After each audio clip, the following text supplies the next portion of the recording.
नमस्कार. जय श्रीराम. मंडळी, आपल्या धर्मग्रंथांमध्ये, पोथ्या पुराणांमध्ये असं स्पष्ट म्हटलेलं आहे की मनुष्याने आपल्या उत्पन्नातील किमान 1/6 रक्कम ही दानासाठी वापरावी. दान करावं म्हणजेच धर्म करावा. दानाला त्यांनी समानार्थी शब्द धर्म असा वापरलेला आहे. दानासारखं सत्कृत्य नाही असं म्हटलेलं आहे. दानासारखा पवित्र धर्म नाही असं म्हटलेलं आहे. मग एक दान कसं असावं? तर दान निरपेक्ष असावं. ते कोणत्याही अपेक्षेने केलेलं नसावं. दान हे ह्या हाताने केलेलं दान हे दुसऱ्या हाताला कळता कामा नये असं धर्मामध्ये म्हटलेलं आहे. एका हाताने केलेले दान दुसऱ्या हाताला समजता कामा नये. तर दुसऱ्या व्यक्तीला आणि समाजाला कळेल ते वेगळं, ते कळून चालणार नाही असं धर्मामध्ये म्हटले. तर तुम्हाला पुण्य लाभणार नाही. दानाने मिळणारं समाधान आहे ते लाभणार नाही असं म्हटलेलं आहे. त्यामुळे दानासारखं, परोपकारासारखं, परोपकाराय पुण्याया ह्याच्यासारखं पवित्र कृत्य नाही, पवित्र कार्य नाही असं आपल्या पुराणामध्ये म्हटलेलं आहे. ही आपल्याला मिळालेली शिकवण आहे. दान हे प्रसिद्धीसाठी नसावं. दान हे मोठेपणासाठी नसावं. ते निरपेक्ष असावं. नाहीतर दान एका बाजूने दान करायचं, लगेच दुसऱ्या बाजूने प्रसिद्धीचा हव्यास धरून लगेच फोटो वर्तमानपत्रात बातमी द्यायची, फोटो छापायची. म्हणजे मुळामध्ये अशी एक प्रथाच पडलेली आहे. आपण फॅशन म्हणू त्याला, की काहीतरी देताना लगेच फोटो काढायचा आणि तो लगेच माध्यमावर प्रसारित करायचा.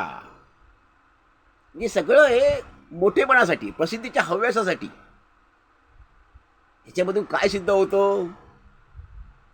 मोठेपणा. की तुम्ही जो दान करताय, तुम्ही जे दान करताय, दान धर्म, तो धर्म नाही आहे. ते दान करताय ते तुम्ही पवित्र कार्य समजत नाही आहे. धर्मही तो नाही आहे, तो धर्म ठरत नाही आहे. कारण धर्मामध्ये, खऱ्या धर्माच्या शिकवणीमध्ये अगदी स्वार्थ नसतो, कुठली अपेक्षा नसते, मोठेपणा नसतो, प्रसिद्धी नसते, ह्या कशाचाही तिथे मागमूसही नसतो. तिथे असते ती निस्वार्थता, निरपेक्षता. तिथे कोणताही स्वार्थ नसतो. जो मनुष्य दान देतो तो कुणालाही कळून देत नाही. ठीक आहे, आता की अशा काही बाबी असतात की दान एखाद्याने दिलं तर त्याचा सत्कार का करावा? की लोकांसमोर यावं आणि त्याला प्रेरणा मिळावी, इतरांना त्यापासून प्रेरणा मिळावी आणि समाजाला, समाजाची दानवृत्ती जी आहे ती वाढावी, त्याच्यात वाढ व्हावी, वृद्धी व्हावी, एक चांगला संदेश जावा. त्यामुळे अशा दानशूर आणि धर्मशील व्यक्तींमधून समाजामध्ये अशी व्यक्ती असतात, त्यांचे काही वेळा सत्कार होतात आणि ते आवश्यक असतात. ते प्रसिद्धीच्या हव्यासापोटी झालेले नसतात. अशी माणसं काही थोर असतात. अशा थोर माणसे सत्कार का होतात किंवा ते काय झाले पाहिजेत? ते मर्यादित स्वरूपाचे असावे, त्या थाटमाट नसावा. तो साध्या स्वरूपात का होईना तो सत्कार होईल, तो समाजाला प्रेरणा मिळावी, प्रेरणादायी असावा, प्रेरणा मिळावी म्हणून असावा. की समाजामध्ये चांगलं चाललेलं आहे, चांगलं चालत आहे आणि अजूनही चालू शकेल.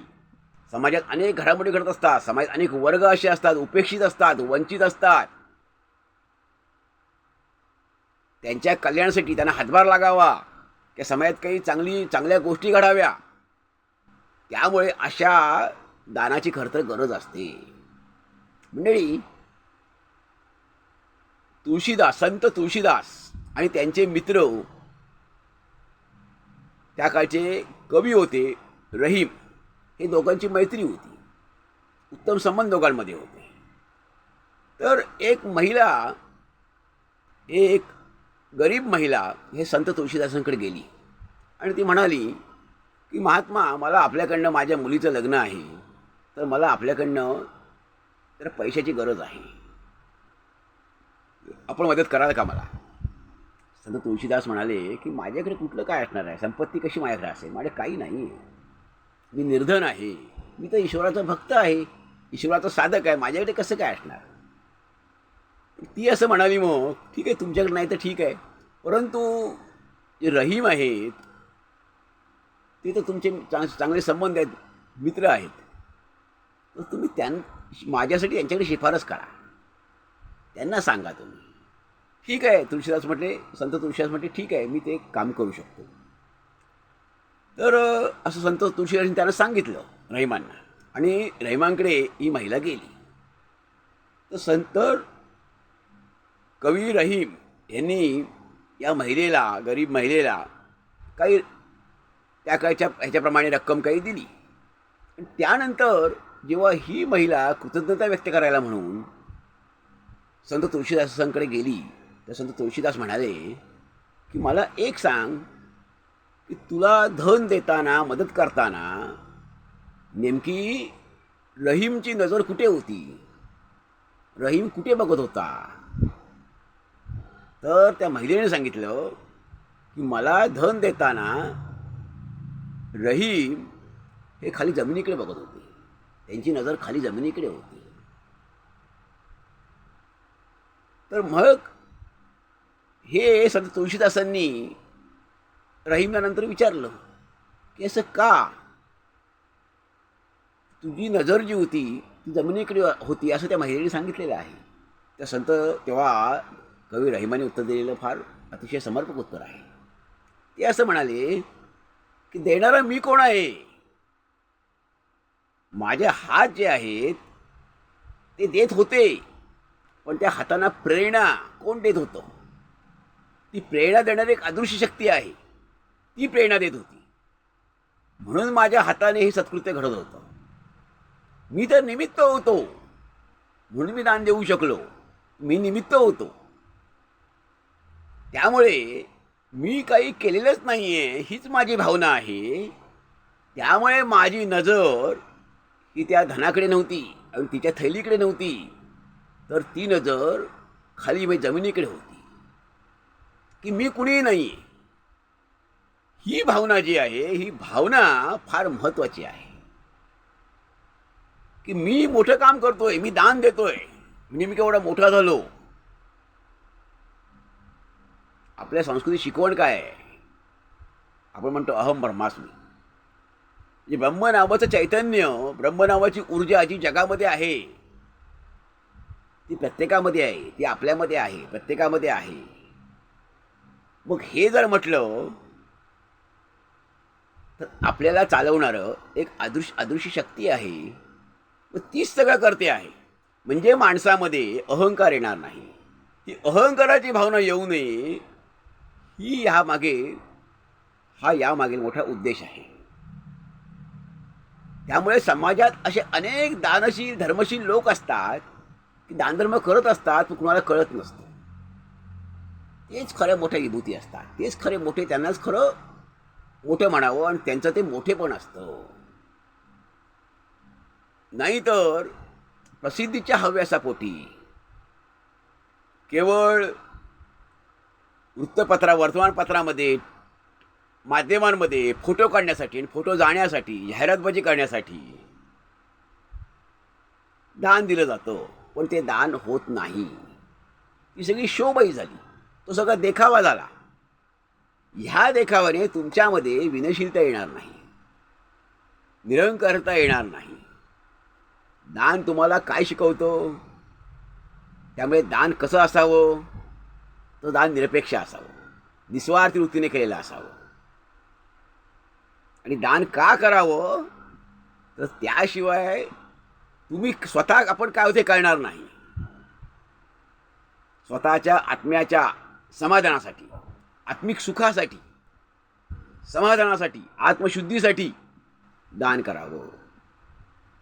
दानातून किती पुण्य मिळणार आहे ह्याचा विचार करून दान करू नये.